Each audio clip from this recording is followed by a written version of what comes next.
C'est vraiment... On est aux fraises. On est complètement aux fraises. Il n'y a personne.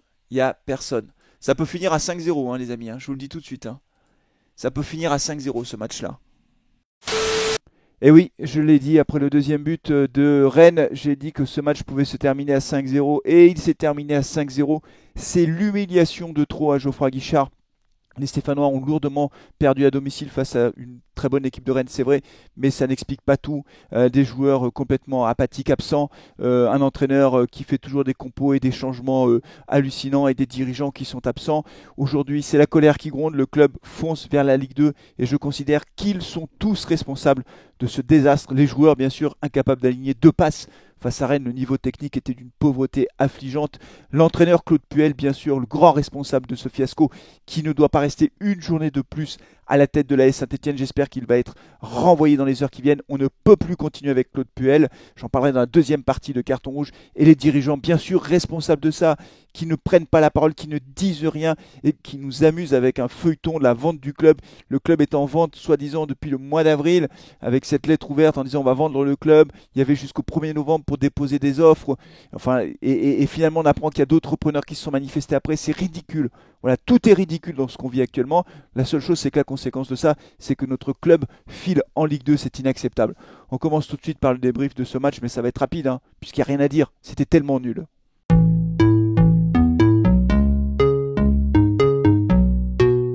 Tellement nul, voilà. C'était nul. Tout était nul, nul, nul. Zéro. Zéro.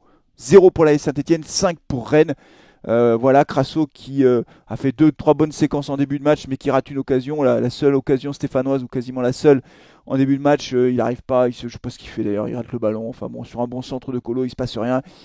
Et puis derrière, Terrier, comme d'habitude, il part dans le dos de la défense stéphanoise, il se présente face à Etienne Green qui ne peut rien faire, ça fait 1-0. Terrier encore lui qui reprend un centre de Maillère, qui est surnaturel. Maillère, il a fait un match incroyable. Hop, petite talonnade, tac, paf, but 2-0. Alors là, j'ai dit c'est bon, on va en prendre 5. Effectivement, on en a pris 5. Troisième but, Masson qui met un but contre son camp, voilà. Et puis de nouveau Terrier qui met une lucarne. Et puis enfin, tout jeune dont j'ai oublié le nom, qui a 17 ans, il rentre, il marque, ça fait 5-0. Inexistant sur le plan technique, c'était d'une pauvreté, mais oh, Aouchiche, pas deux passes de suite. Enfin, je veux dire, c'est incroyable, incroyable. Camara, nul. Bouanga, il est rentré en deuxième mi-temps, bon, il a rien fait de particulier. Kazri n'a pas été bon non plus, c'est suffisamment rare pour être souligné, il n'a pas été bon. Boudbouz, lui, il joue défenseur central. Claude Puel lui dit non, Riyad, arrête de jouer devant, tu joues derrière maintenant. Donc on a un nouveau défenseur central, c'est Riyad Boudbouz. Une compo de Claude Puel incompréhensible. Alors soi-disant qu'on n'a pas mis Troco peut-être pour le préserver. Ah bah, c'est bien, j'espère qu'il est bien préservé pour le prochain match du coup. Donc on met Colo à gauche, qui c'est pas son poste. On met Aouchiche titulaire, on met Crasso devant. Voilà, c'est catastrophique. Et puis en cours de match, bien sûr, le coaching de Claude Puel, comme d'habitude. À la fin, le pompon, la cerise sur le gâteau, tu sais, le truc, déjà, tu es au fond du trou, quoi. À l'époque, à ce moment-là, je crois qu'il y avait 4-0. Le dernier changement, tu vois, il reste un changement à faire. Qu'est-ce qu'il fait? Il fait rentrer un joueur défensif. Il sort Riyad Boudbouz et il fait rentrer Gourna. Voilà. C'est histoire de tenir le score. Tu vois, tu es mené 4-0 à domicile. Tu dis non, mais on va assurer, on va garantir. C'est quoi le concept? C'est quoi le truc? Et Ramirez qui est toujours pas rentré? Mais enfin, c'est quoi l'idée là? Il n'y a rien qui va. Il n'y a rien qui va avec Claude Puel. Il n'y a rien qui va. C'est inacceptable, incompréhensible et inacceptable. Voilà, résultat des courses, une humiliation de plus à domicile. 5-0, la Ligue 2, on y fonce, mais alors tête baissée, là c'est tout droit, direct, chemin direct pour la Ligue 2, avec Claude Puel qui pour l'instant reste encore à la tête de la Saint-Etienne au moment où j'enregistre ce débrief. Hein, le match s'est terminé depuis 15 minutes, donc au moment où je parle, il est toujours l'entraîneur de la Saint-Etienne, mais j'espère qu'il va être viré dans les heures qui viennent. Ce n'est pas possible, on ne peut pas continuer. On en parle tout de suite dans la deuxième partie de Carton Rouge.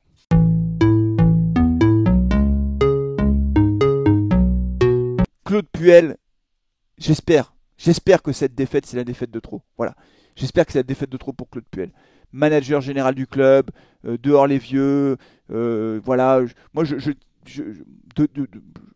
on sait que Claude Puel, et je sais que Claude Puel, par exemple, ne supportait pas qu'il y ait un joueur qui ait le moindre petit ego. C'est pour ça qu'il prenait un malin plaisir à renvoyer des mecs avec des gros salaires en réserve. C'est ce qu'il a fait avec Kazri à un moment donné, c'est ce qu'il a fait avec Boudbouz, et c'était juste pour les humilier. Tu les envoies en réserve, voilà, parce que c'est pour montrer qui c'est le patron. C'est moi le patron, toi tu vas jouer en réserve. Bravo Claude, c'est super. Les mecs qui savent jouer au foot, tu les envoies en réserve. Alors maintenant, il a fait appel à eux, hein. Ça fait 8 matchs que Boudbouz est titulaire, ou 5 matchs, 6 matchs qu'il est titulaire. Mais pendant 1 an et demi, il s'en est passé. Qu'est-ce que c'est que ce truc? Casery, c'était pareil. Tous les vieux, il les a virés. Enfin, tout est catastrophique dans ce qu'a fait Claude Puel depuis son arrivée à la Saint-Etienne. Voilà, tout est catastrophique. Il est toujours l'entraîneur de la Saint-Etienne. Il nous emmène en Ligue 2. La première saison, on a été sauvé par le Covid. La deuxième saison, on s'est sauvé parce qu'on a récupéré Papsis à l'interception. Je ne sais même pas pourquoi il est venu à Saint-Etienne, mais en tout cas, ça nous a permis de nous sauver. Et là, on fonce en Ligue 2. Il est toujours l'entraîneur de la Saint-Etienne. Mais il est où, Cayazo? Il fait quoi, Cayazo, là? Romeyer, faut agir, les gars. Pour l'instant, le club n'est pas vendu. C'est vous, les présidents, vous attendez quoi? Qu'on soit vraiment en Ligue 2, que son contrat soit terminé en Ligue 2. Ah, ça y est, ton contrat est terminé, c'est bon, t'es plus entraîneur de la... Mais on sera en Ligue 2. Faut arrêter avec ça. Faut arrêter avec Claude Puel. La seule petite chance, mais qui devient de plus en plus réduite, en fait, parce que plus on attend, moins on a de chance de se maintenir, c'est un électrochoc. Faut tout changer. Faut un électrochoc dans ce club. Le seul électrochoc qu'on puisse faire, c'est changer Claude Puel. J'ai fait une vidéo fin septembre. Claude Puel doit-il partir? Et j'explique pourquoi il doit partir. C'était il y a 2 mois. Il n'y a pas besoin de sortir de Sciences Po ou de Saint-Cyr ou de l'ENA ou de je sais pas de quelle école, hein, pour comprendre que Claude Puel n'est pas l'homme de la situation. Voilà, il y a 2 mois déjà, on savait qu'il fallait qu'il parte. Et ben non, on l'a gardé. Alors à chaque fois quand on faisait match, on se disait ah il se passe un truc, le groupe vit bien, l'entraînement, ça se passe bien, il y a de la progression, il y a de la qualité, on n'a pas de chance, on tape les poteaux, on a l'arbitre, ok d'accord, ouais tout ça d'accord. Dernier, dernier. Donc ça suffit. Claude Puel dehors. Voilà, dehors, mais tout de suite dehors. Voilà. Et puis alors la vente du club c'est rapide s'il vous plaît. Maintenant il faut passer la seconde quoi, parce qu'on n'en peut plus en fait. La vente du club on en parle dans la troisième et dernière partie de Carton Rouge.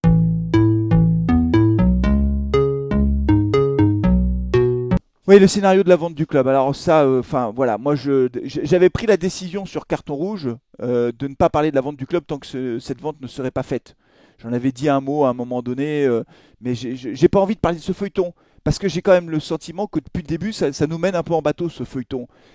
Rappel, hein, lettre ouverte des présidents, on va vendre, on cherche à vendre, on va KPMG, tout ça, sérieux, dépôt des offres, on vérifie. Lettre d'intention, 100 millions d'euros, garantie, certitude, machin, ok. Oh là, ça a l'air sérieux tout ça. Très sérieux, c'est impressionnant. Hein. Bravo, hein. Bravo, agence de communication. D'ailleurs, quand ils ont fait leur communiqué de presse, ils ne savaient pas écrire dans leur communiqué de presse l'agence de com. C'est une agence de com qui ne sait pas faire un communiqué de presse. C'est bizarre quand même pour une agence de com. Enfin bon, bref. Et donc, il y avait, je crois, jusqu'au 1er novembre pour déposer les offres. Pour les lettres d'intention, mettre les garanties bancaires, etc. Puis une fois que vous avez fait ça, vous avez accès à la data room, et puis patati patata. Mais après, plus personne ne peut déposer d'offres. Et puis finalement, on apprend qu'il y en a d'autres qui arrivent. Il y a un Russe qui arrive, et puis maintenant, il y a un sponsor du club qui veut pas lâcher le club. Enfin, à un moment donné, on a eu un Cambodgien, après on a eu des fonds américains, des fonds chinois, suisses aussi, russes maintenant. Mais enfin, c'est bon, on arrête là ou pas? Enfin, ça suffit maintenant. Ça suffit. Voilà, il faut soit vous vendez le club et vous le vendez vraiment, soit vous le vendez pas, mais il faut dire qu'on le vend pas. Voilà. Mais là, ce feuilleton, il devient insupportable pour les supporters stéphanois. Donc ça aussi, ça m'énerve. En fait, tout m'énerve en ce moment. Voilà, vous l'avez compris à travers cette vidéo. La qualité de jeu des joueurs, responsable de ce qui se passe. Encore une fois, le déchet, le niveau technique, le nombre de passes à l'adversaire qui ont été réalisées pendant le match, c'est incroyable. Là, Claude Puel, oui, à un moment donné, il est responsable de beaucoup de choses, mais si les mecs savent pas faire des passes à 2 mètres, alors que c'est des joueurs professionnels, première mi-temps, c'est Nadé, ouais, je crois que c'est Nadé, il fait un centre, il part dans les tribunes.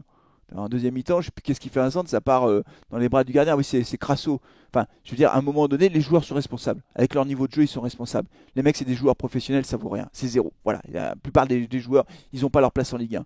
Le responsable, Claude Puel. Claude Puel, donc le projet a complètement échoué sur toute la ligne. Tout a échoué avec Claude Puel depuis 3 ans. Et puis les dirigeants qui sont aux abonnés absents et qui nous disent qu'il faut vendre. Donc le club est en grand danger.